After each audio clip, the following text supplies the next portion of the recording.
রুশ পর্বতারোহী দিমিত্রি পিলশিকভ বিশ্বের ৭ মহাদেশের সর্বোচ্চ আগ্নেয়গিরি জয় করে ইতিহাস গড়েছেন যিনি। বরফ ঢাকা মৃত্যুফাদ, তুষারঝড় আর হাজারো ঝুঁকি পেরিয়ে একের পর এক আগ্নেয়গিরির চূড়ায় উঠেছে তার জয়ের পতাকা। মাত্র ৩.৫ বছরের অভিযানে 7 ভলক্যানোস চ্যালেঞ্জ সম্পন্ন করে বিশ্বের ৭১তম মানুষ হিসেবে জায়গা করে নিয়েছেন এই অভিযাত্রী। রাশিয়ার নোভিওরেঙ্গো শহরের এই পর্বতারোহী ২০২৫ সালে এভারেস্ট ও মানাসলু অভিযানের পর ২০২৬ সালের জানুয়ারিতে অ্যান্টার্কটিকার মাউন্ট সিডলি জয় করেন। পুরো যাত্রায় সবচেয়ে কঠিন ছিল দক্ষিণ আমেরিকার ওহোস দেল সালাদো আর অ্যান্টার্কটিকার সিডলি অভিযান। ওহোস দেল সালাদো প্রায় ৭,০০০ মিটার উঁচু, সেখানে ওঠা অনেক কঠিন ছিল।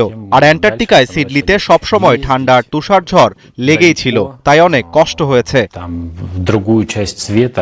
অভিযানের সময় ভয়ঙ্কর অভিজ্ঞতার মুখেও পড়তে হয়েছে তাকে। পাপুয়া নিউগিনির মাউন্ট গিলুয়ে অভিযানে স্থানীয়দের হামলার শিকার হয় তার দল। হঠাৎ কিছু স্থানীয় লোক বড় বড় দা নিয়ে আমাদের ওপর হামলা করে। তারা আমাদের ব্যাগপত্র আর খাবারও নষ্ট করে দেয়। পুরো ঘটনাটা খুবই ভয়ঙ্কর ছিল।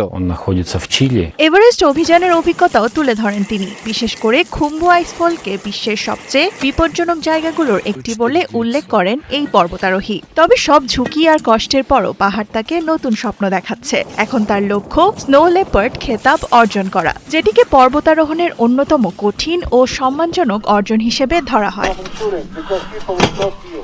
দেওয়ান মুবাশশিরা হোসেন, ৭১।